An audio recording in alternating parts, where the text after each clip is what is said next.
good sign. I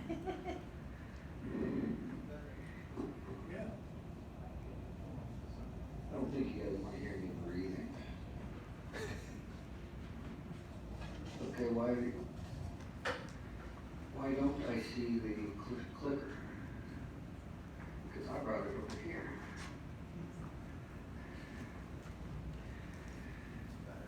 So I'm going to struggle because I need bifocals. And it doesn't make that totally blurry, but it makes you guys really blurry. Looks good. And I can read my screen here.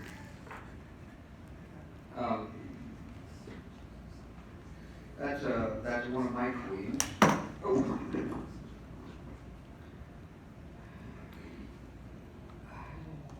Tips and tricks from 2019.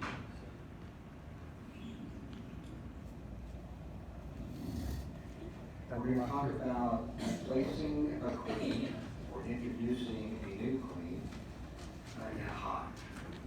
Yeah, that hurts. But before we start that, I wasn't sure exactly where to start this presentation. How many of you all are new beekeepers who haven't gone through a year of beekeeping? All right. Just a couple. And then how many, this is my first question. How many of the rest of you lost your bees in your first year of beekeeping? How many did not lose their bees in the first year? How many felt that they had a mentor in that period? So a lot of those folks that didn't lose your bees had a mentor. So the majority of you all that tried to do this by yourself the first year, maybe you had a workshop class, maybe you did know a beekeeper that you asked a few questions with, but you probably started either by your own reading or not at all. And you probably failed. Does anyone know how many beekeepers in their first year lose their hives on average? 80%. Based on what I could find on in Bee Informed, first-year beekeepers with no help lose about 80% of their hives. The average for hobby beekeepers is 50%. That includes all beekeepers, new and old. And then for the total population of bees, about 30% are lost in a year, not necessarily the first year that that colony was created.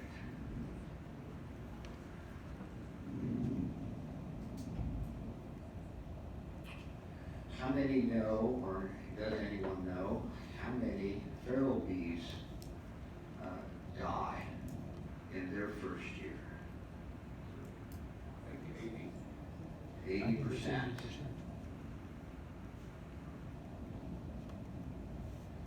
So new beekeepers lose 80%, feral colonies lose 80%. What does that mean to you? What? It doesn't have anything to do with the beekeeper? Doesn't have anything to do with the beekeeper. Your relevance is questionable.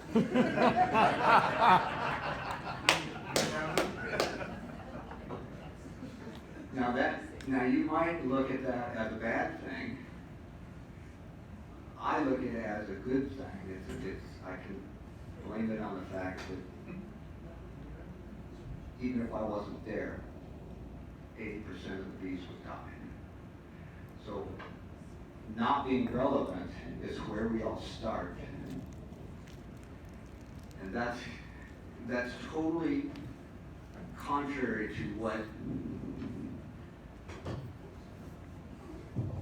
we start when we start beekeeping. How many of you were going to save the bees? Many of you had this idea that commercial hobby sideliners were all doing it wrong, and you were going to save the bees by starting one beehive. A lot of us do that, and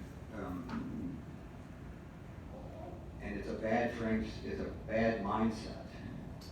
What I want to do is start you with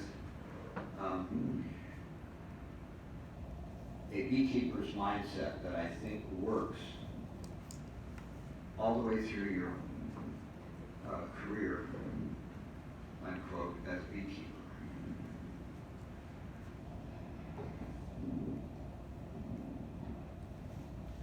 So the question is, where do we go? How do we go from being not relevant to being relevant? How can you become relevant for your hives? That's where we're at today. I'm going to assume that all of you all are in your second year of beekeeping.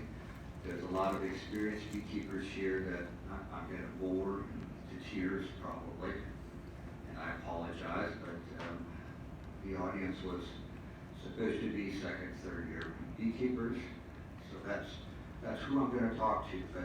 But along the way, I'm going to acknowledge that you all have some experience. How many are familiar with the three-legged stool analogy? It's used everywhere. It's used, I'm going to use it. The success is a level three-legged stool. The platform being parallel and level is the goal. That is a successful beehive. A beehive that's sustainable. A beehive that can live through the winter and procreate the next year. So we know that bees have been around a long time. We know that we start out being irrelevant. So the three legs, let me just break it to you. The beekeeper is not one of those three legs. So the three legs are bees. That makes sense. All the variables that make up a population of bees. It can be the variable of the size of their brood nest, the size of the brood nest in March as opposed to the size of the brood nest in April or May. Lots of variables are in that leg. Nature is the second one. Nature includes all the other animals, and a non-beekeeper fits in the nature portion. We are a total menace to the bees without any knowledge.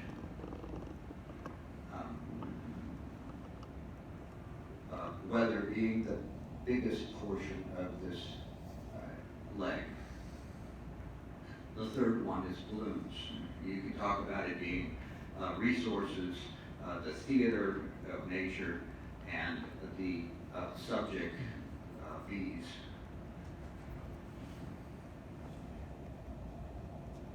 You're not there. You're not even represented there. We all know that bees have survived for millions of years without man's help. They didn't start as animals that were dependent on beekeepers.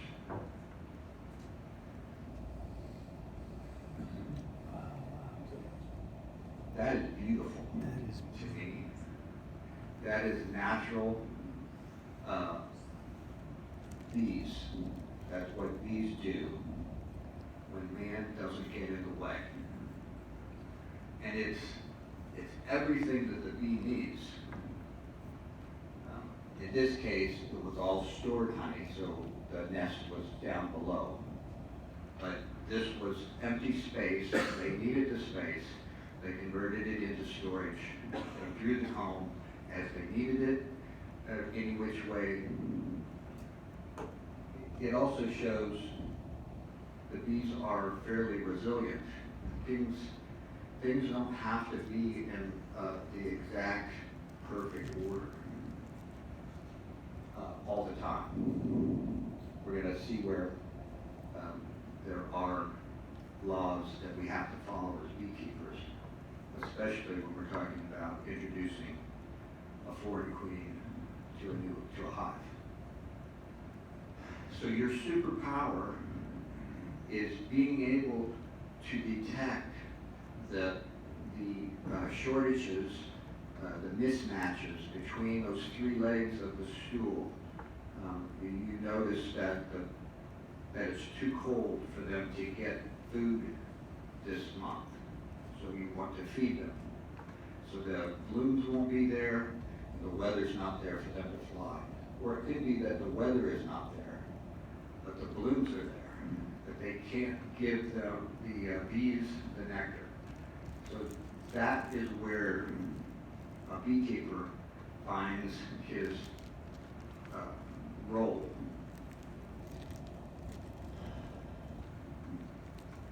So that being said, what I said that to demonstrate to you my concept, my mindset when I keep bees, and I'm offering it to you all for consideration. I know that not everyone thinks the way I do.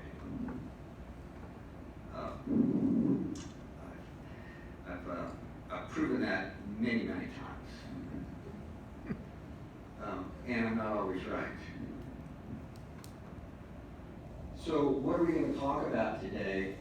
We're going to start off with the equipment that you're going to see when you do a queen replacement or a queen introduction.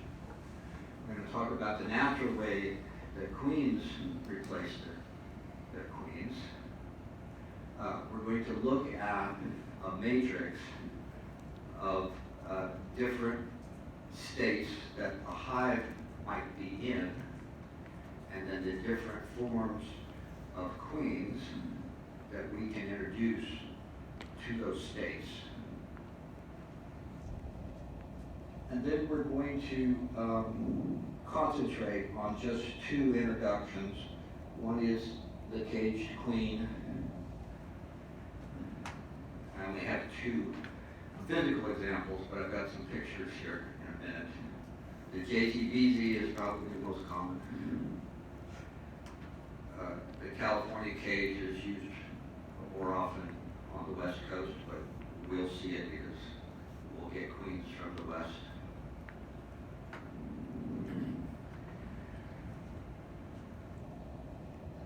And the first cage that I ever used, all the way back into the 70s. I know Marty was doing it in the 70s. I know Stuart was doing it in the 70s, but I don't see him here today. I wouldn't doubt that a lot of you, this was the first queen cage that you saw.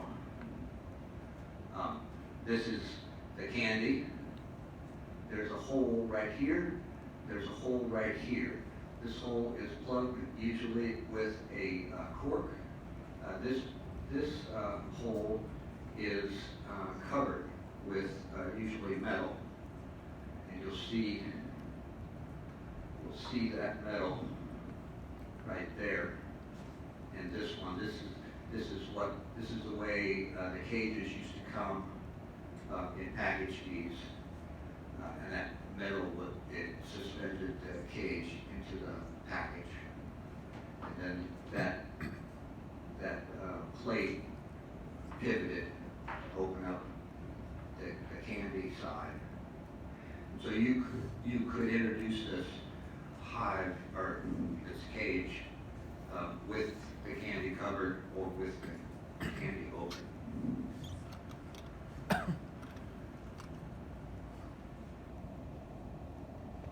Jcdz cage I showed you.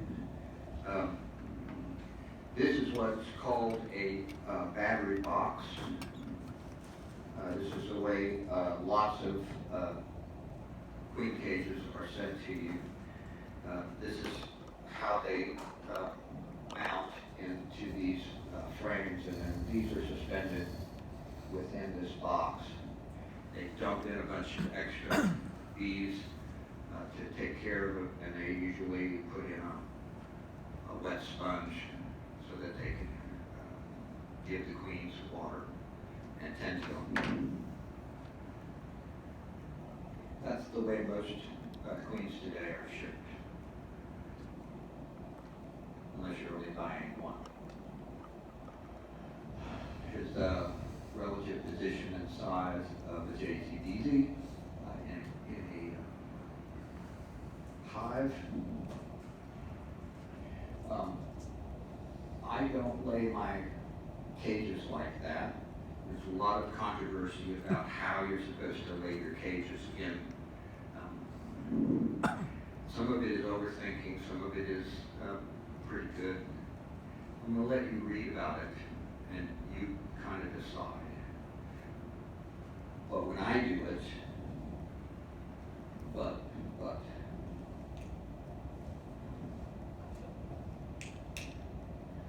I do it horizontally like this, frame here, frame here.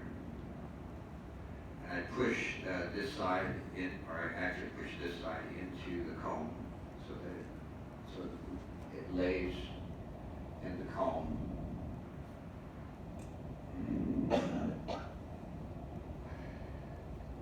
Like that. The controversy is the exit hole is on one side of the cage, and so gravity can be our friend and our enemy. Oops. Gravity, sometimes the nurse bees inside the cages will die, and they will fall to the bottom of the cage, depending on the orientation of the cage. When it's like this and the entrance is down, the dead bees could block the entrance to release the queen. And some people have surmised that's what has happened to their dead queen, is that the attendants died and the queen could not get out. Some people that do this sideways like this, flip it over and put the candy on the upside. And that solves the problem of the queen falling, or the worker bees falling in front of the entrance and allowing the queen to get out, to climb out. And that's perfectly okay. What I don't like about that orientation is the way the holes are, the air holes in this. There are more air holes right here. There's a bigger interface between the hive and the queen than on this end, or on this end. So if you've got the two sides smashed up against these big sides, you only have a very small amount of surface area for the queen pheromone to escape and for interaction with the hive. So I like putting it sideways from this. I don't know how big of a matter that is. I am successful and I fail about the same amount of times, regardless of the orientation of that cage. The last one is the California cage. This is usually the cage that a single queen will be delivered when it's a very quick turnover, 24 hours. You call your queen supplier, you say, I want a queen. He cages it and he gives it to you like this. This is the candy plug. It's a plastic straw, basically, that's filled with the candy and pokes into the hole. This one does not have a hole in the backside, but this one does. And so in order to fill this one, you have to pull the plug out, put the queen in, put the attendants in, and then put the candy in. This is basically developed because it's quicker, less materials. It's the commercial beekeeper's application to solving the problem with the least amount of cost. It works. But it does have its drawbacks, and so you just have to understand. For one, there's only one access to the queen. It's this, and so you couldn't put this against the position of this. I'm sure it's because of the photo op, but with this on the facing towards the next comb, if you put that in there like that, there would be no interface between you and your queen and the bees. So this has to be with the cage or the screen either pointed on this side or on this side over here. This slope, a lot of beekeepers use that slope to put these in. Particularly, they put the plug up here, and so now attendant bees would fall down to the back, the queen would climb out. And because it's this orientation, when you're putting it in, that's the easiest way to do it, because then you can get most of it in, and then just pinch the cage.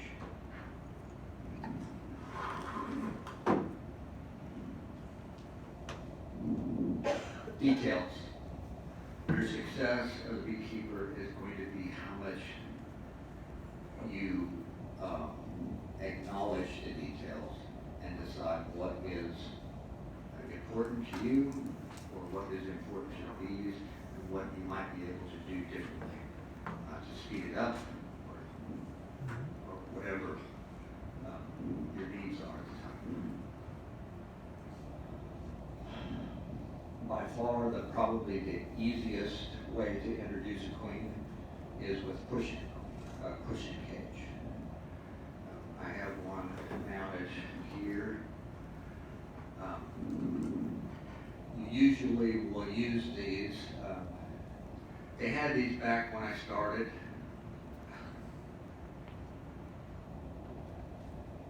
But when I started, it was all wax. There was no plastic in between the left and right side of the frame like this. This is a fairly old frame. It's not necessarily old comb. If you've never seen a frame wired and just wax, I brought that for you to look at if you want. This one is plastic, so when you push this in to the plastic, the bees could burrow from the opposite side and release the queen when you're using wax foundation. So they knew about that then, and so I never really got comfortable using this because of the doubt that it presented to me. But nowadays, it's really very advantageous. We'll talk a little bit about that when I demonstrate. This is another application picture of a push-in. This is them using it on open comb to contain the queen to lay eggs so that they can know for sure the age of the queens when they hatch and be able to use that section of this comb for grafting new queen cells. So it's versatile. And any time a beekeeper can use equipment in two different ways, that's a plus, because nobody wants to keep around equipment that you only use for a couple of days once a year, if you can help it. And so if you have multiple ways to use this, it makes it much, much more valuable. Same thing goes for queen excluders, double screens, all those things that commercial beekeepers might not embrace because it usually means more labor and it means having to store all of that extra. You have to keep it from rotting, you got to rebuild, you have to replace. Commercial beekeepers don't want to spend more money than they have to, and I understand. And that kind of comes from the old days when they only got 20 cents a pound for their honey. The hair roller cage is taken from the Nicket queen rearing system. Is the way it's used in modern days, but I remember old beekeepers making queen cages out of just wire and rolling it on a dowel and filling the two ends with the dowel and then having this basic cage that you could carry around and use. I use it all the time. I use this rather than the clip. The clip is a quick way to pick up the queen off of your frames and keep her safe while you look at the rest of your hive.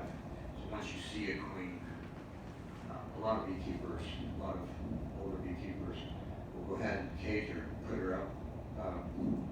They'll lay this between the frames like that, and bees will take care of her while you look at the rest of the hive. And then you don't have, that eliminates the possibility that she travels to a spot where you're trying to work and you wind up killing her or hurting her, and you didn't expect that to happen. But this can also be used as an introduction. So this is an extra piece that you can buy. This cage in the Nicket system is used to cover and protect the queen cells in the system so that you can keep all of your cells in your grow out, and they can hatch right into these cages. You can fill this with candy, and this portion of the plastic cage protects her from the bees getting to her feet and biting her before damaging her feet before they are ready to accept her. And then you can just take this cap off and let the bees eat the candy and release her. So the delayed release was the Cadillac when I started beekeeping. That was the way that every beekeeper that I knew and that I read. The only thing I knew about beekeeping is what I was able to read. So. How are you getting that queen bee in that roller cage? Do you just pick her up? Is that what you do? You wear gloves? Okay. No, I quit wearing gloves about my second year because I was so frustrated. The gloves that I had didn't really fit my hands. My hands were a half a size too small. So I had these pieces of glove extending from my fingertips that would get caught between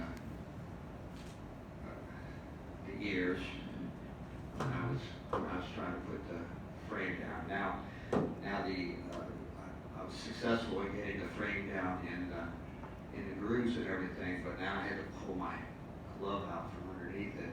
That would shake the frame and endanger again hurting the queen. Clip, I don't think I have to say too much about this, except that the clip is built to allow the bees to go through these slots. This is like a queen excluder space. So it doesn't let the queens out, but it lets the worker bees in. So you can't really use this the way it is as an introduction cage. But it's a handy accessory. Marking, I added marking just because once you introduce the queen and she's laying, if you don't mark her, you don't have to mark her, but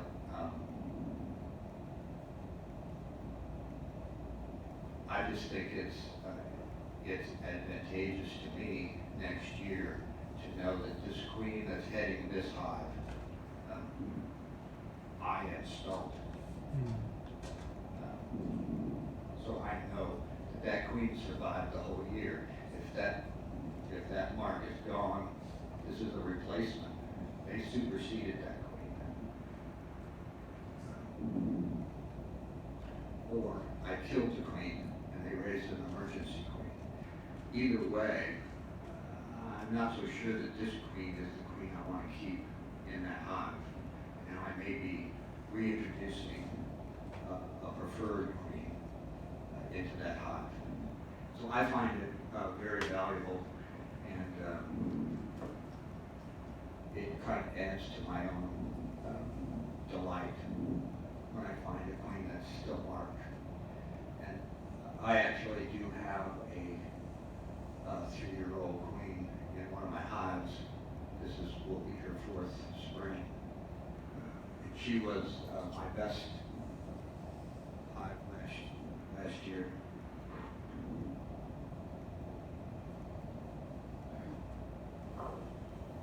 And the queen muff. So when you're learning to handle the queen, whether you're going to be marking her or not marking her,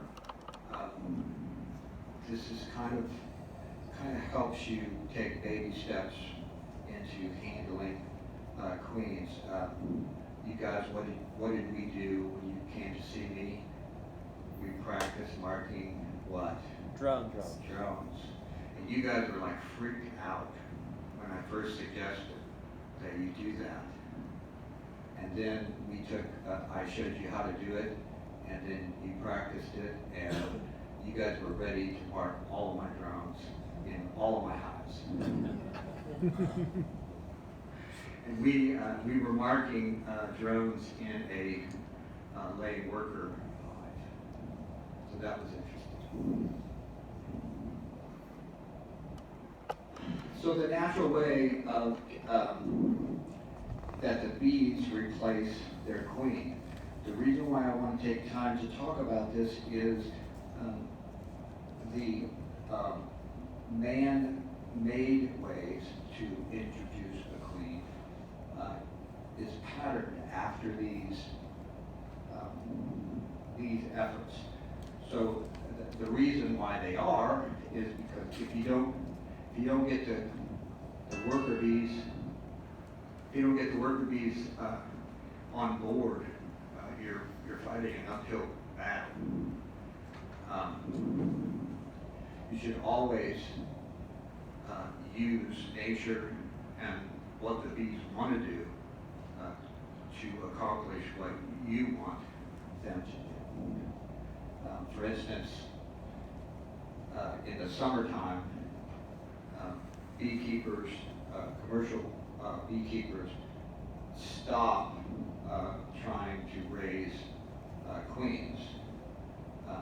Some of them have learned tricks that they can extend it a little ways into the summer, and they can start a little earlier in the fall. But there's always a small window almost everywhere where the commercial beekeepers are just not going to fight trying to keep the bees motivated to make queens. And so that's another very valuable lesson to apply to anything you do with your bees. So the three ways that bees replace their queen is swarming. And they're, by the way, everybody knows that bees don't really think.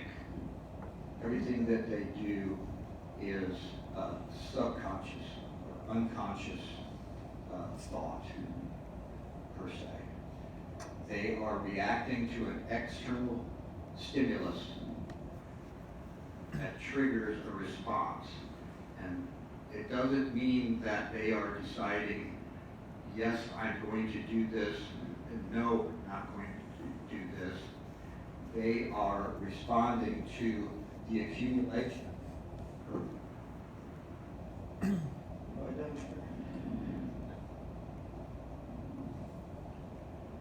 They're responding to the accumulation of that external stimulus that reaches their personal threshold for responding. How many of you all think it's cold in here? So there's maybe 20-30%. How many of you think it's hot in here? Nobody thinks it's hot. How many thinks it's just right? Perhaps the majority. But that is a population difference between what you're feeling and what your neighbor might be feeling. The same thing with your bees. The bees will respond individually at a different threshold. And the population will create this response curve, usually defined by what they call a population bell curve. And so they're getting into statistics and all that stuff that engineers like, but biologists have to put up with it. I thought it was really kind of funny. I use analogies a lot when I'm trying to explain what's going on in a beehive. Eric last week confessed that he was an engineer, and that biology and behavior, learning that was boring, and he didn't like it, but he used biology to explain the purpose of storage combs in the hive as the place where bees store their energy, much like fat. A very good analogy. However, the superorganism of a social insect actually is the explanation for what they do. And so, I'm a biologist.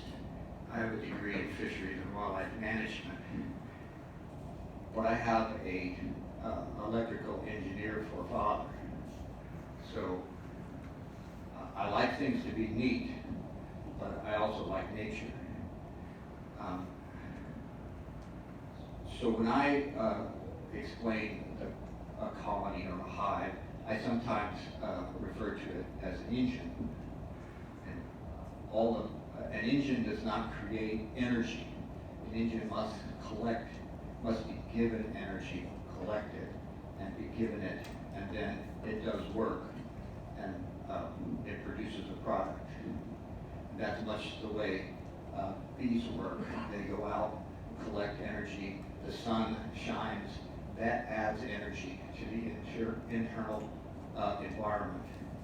And the bees use all that to create new bees, and that's their work product. I also, a lot of times, will refer to the queen as the spark plug of that engine.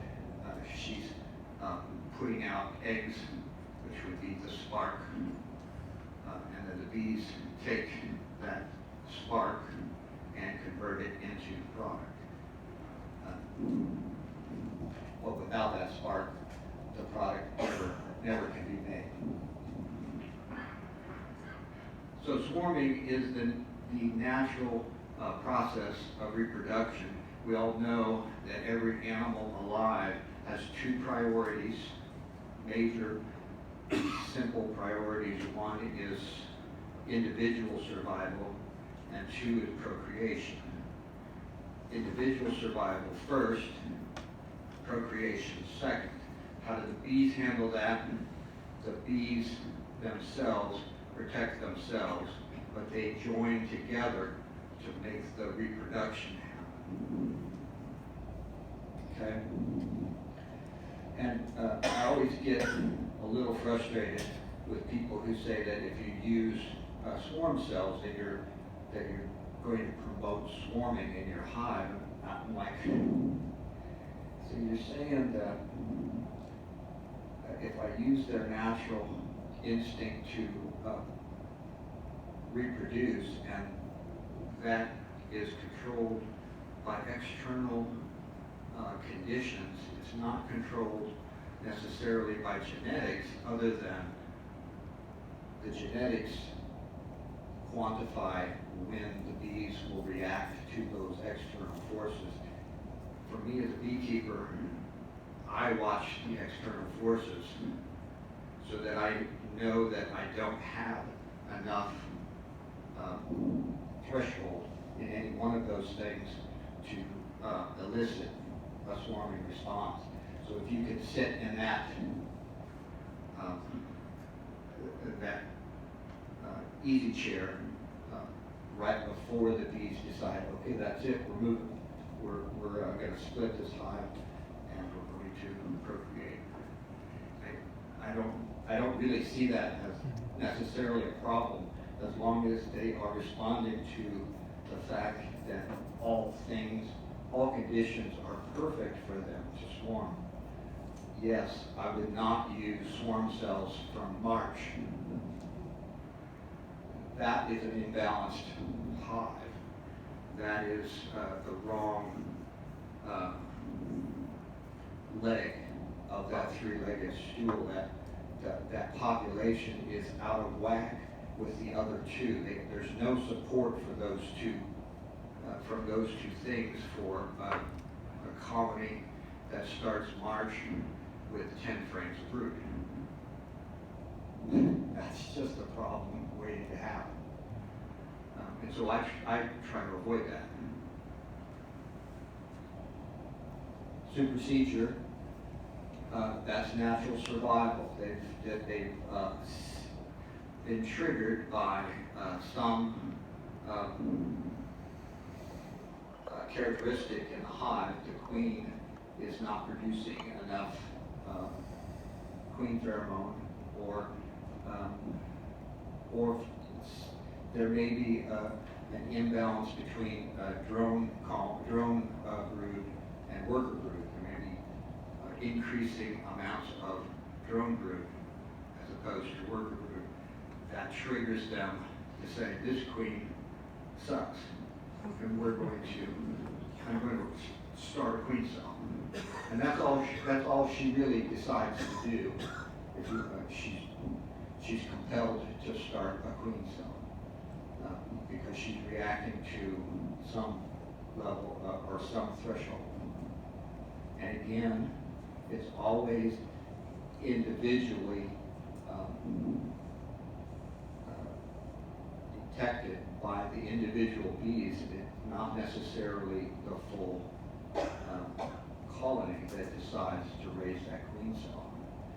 And then there's a process of recruitment. And if you want to talk about dancing and all the other ways that the bees communicate and come to decisions as a group, you can see that process carried out in a lot of the different things that happen in your hive. So this is probably a place that has not been studied quite enough to recognize what those triggers might be. A lot of times we know, we're pretty sure of what is happening, but we can't quantify it to prove that the theory is correct, and that's where you get theories and facts. And the third way is emergency. Somehow the queen was killed, and guess what? Guess who the number one? Guess what the number one reason for a queen to be killed in a hive might be?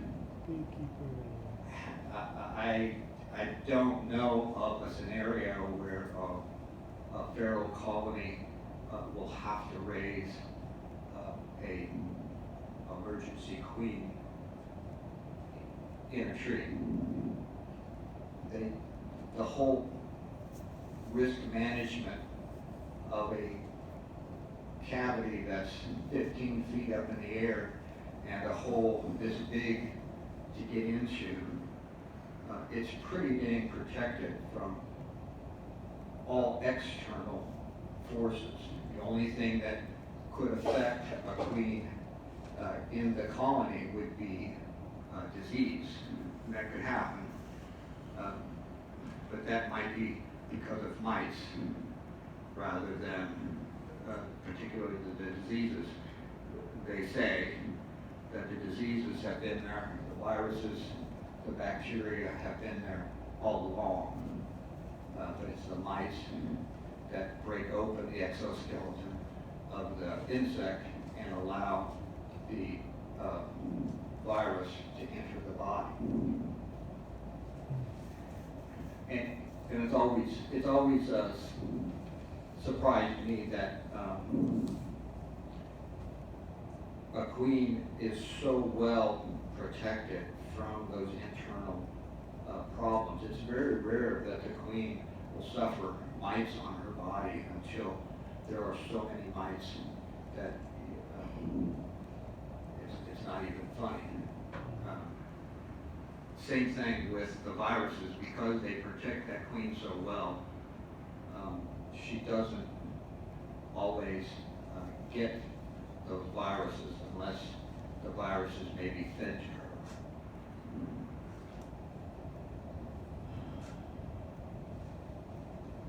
Oh, we can't see this all the way. Oh yeah, we can, I guess. So, when you split a hive and you do a walk-away split, you're relying on the queen or the bees to raise a queen with the resources they have. And this is a good chart to explain the days, the number of days from the time that the egg is laid, day 1, to the 24th day, where if everything goes perfectly, and the queen is a perfectly healthy queen, you would expect to see eggs from her on the 24th day. And there's a 2-week period, grace period, that the bees, that the queen can sit around not going on a mating flight, and that helps her get through a cold, windy April month,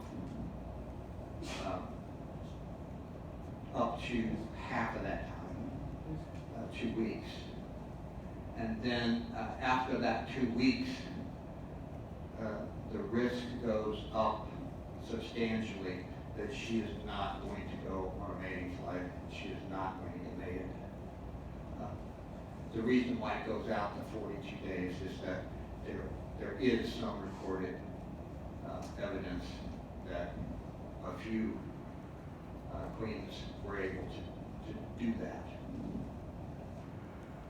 So we're going to do an exercise here real quick. This month, we're here on the 10th. We're going to pretend that you inspected your hives on the 3rd. Everything was great. You saw eggs, you saw larvae, you saw brood. You closed up, you waited your obligatory 7 days. You went out today and you looked and you discovered that you're queenless. So when you find this situation after 7 days, there would be queen cells, and it would be 1 day away from being covered. If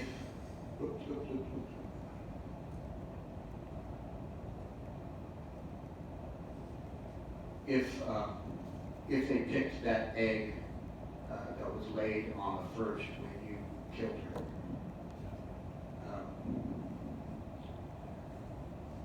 16 days from the 3rd, the queen would emerge. And this again is perfect scenario. Life is not perfect. She will wander around for, they say, 4 days in the hive, not flying. She needs her carapace, the exoskeleton, to harden so that she can fly. On day 23, 20 days after the egg, her mating flights would begin. 24 days after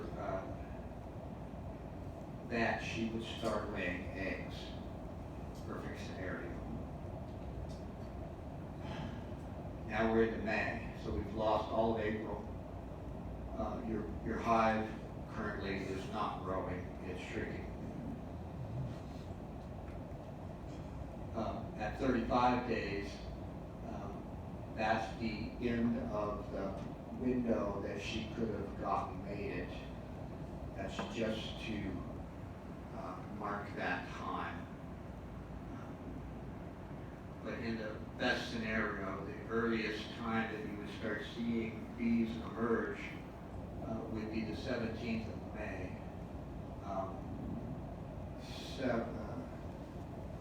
37 days after the egg was laid, basically.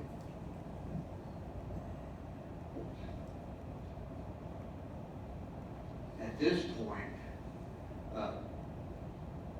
your eggs still have to develop.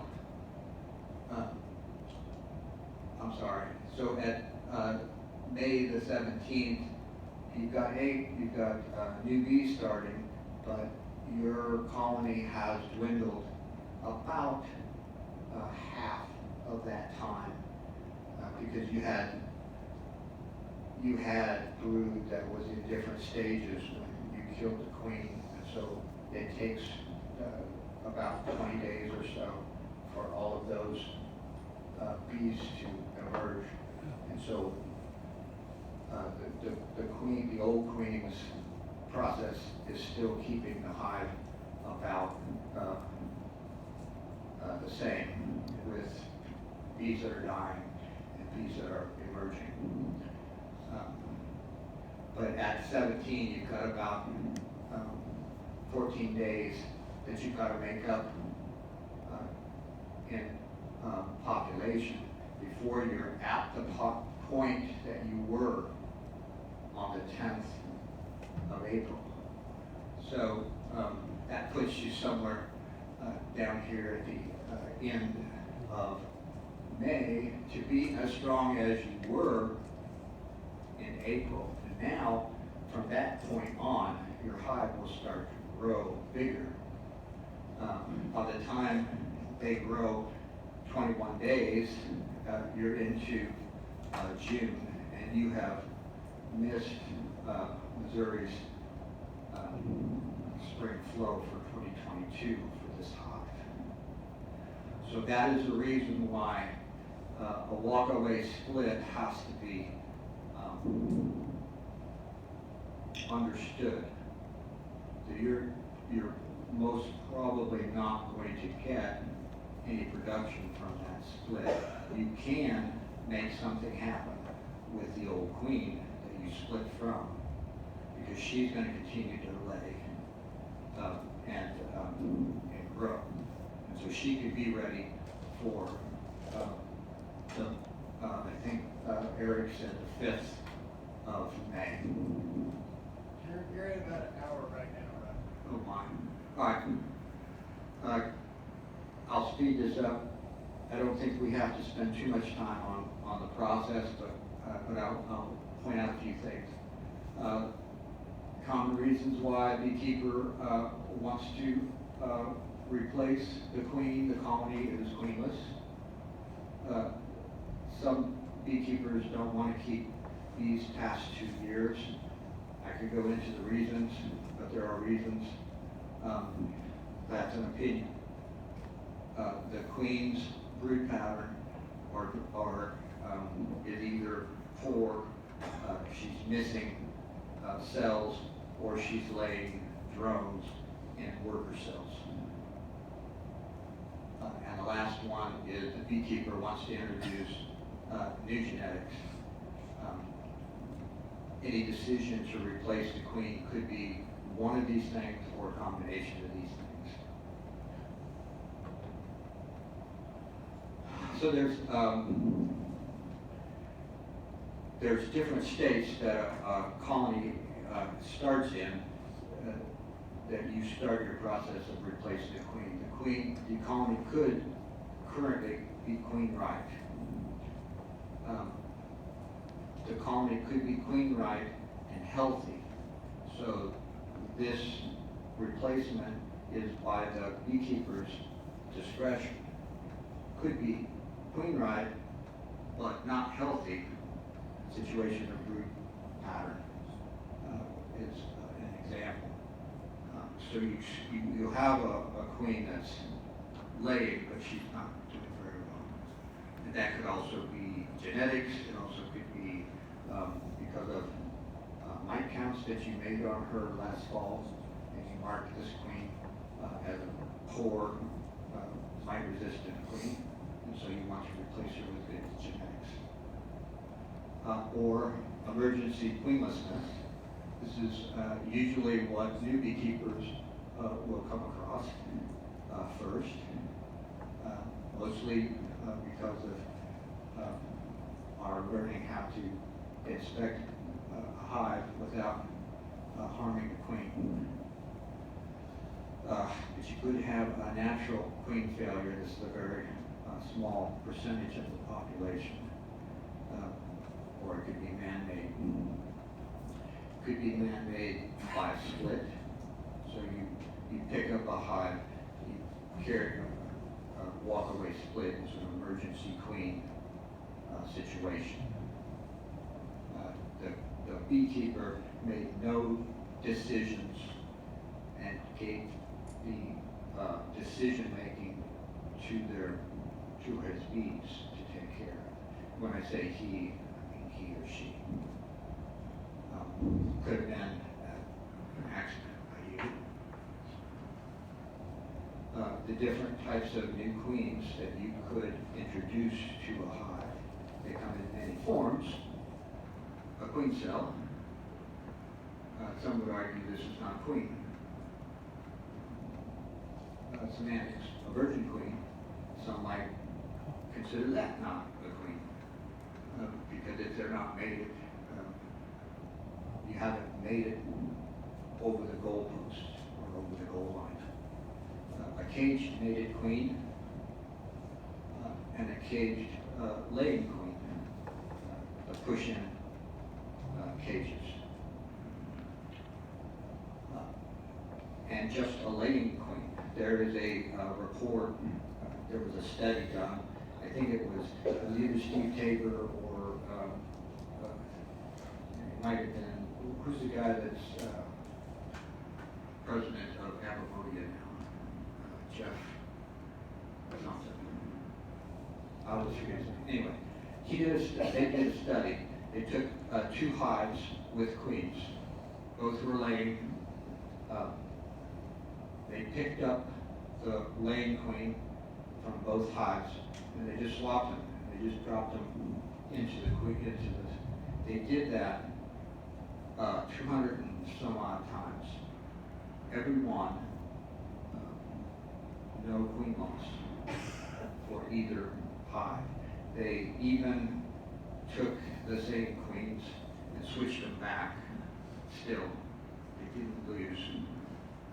So that tells you that the queen pheromone is not necessarily specific to their queen. And so I don't know exactly why or how the bees determine that a queen is a foreigner. But part of it, I think, is that she just doesn't have the acceptable smells. So if you have a mated queen that's been in a cage and she hasn't been laying, she's not producing the queen pheromone that the bees can recognize at that moment. And the reason why we use a delayed introduction process is so that the queen takes on the other smells of the hive and she kind of disappears, is my working theory, and it's my own opinion. But if she's laying, the bees really won't do anything to stop her. So that's where the caged queens come in. So I set up this matrix. The queen states, the different types of queens that you would have, and then the queen states, queen right, queenless with eggs, larvae, and hopelessly queenless, that would be queenless without eggs and larvae, and then laying workers. It's a kind of a special case. And that, again, is, I think, the situation where the queen doesn't smell like the hive. And this hive doesn't smell like a regular hive because it's queenless. Okay. So, Mark, I think we got a question here. yeah. How many times will we go out on the mating flight before she goes back in the hive and left starts laying? I think it varies. It kind of depends on how successful she is. It can be as little as one. There's a gal. The question is how many mating flights does the queen make before she comes back and starts laying in the hive? Who did a bunch of studies on the number of mating flights. She presented, I think on YouTube you can find, she presented to the National Honey Show in England. So try to look her up and she can kind of, but she has the number of drones, which is 13. That's the average number, but it goes from 1 to then they won't mate with the drone from the window. They could, but the way it's set up, they usually don't. But if they mated with a drone from the same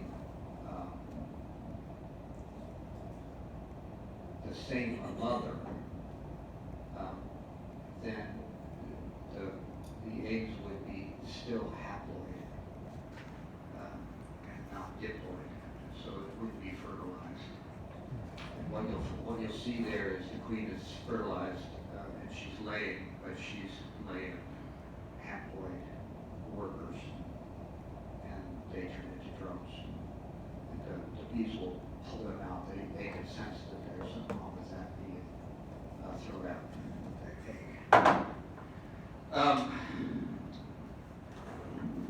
So that happens when you have a confined population.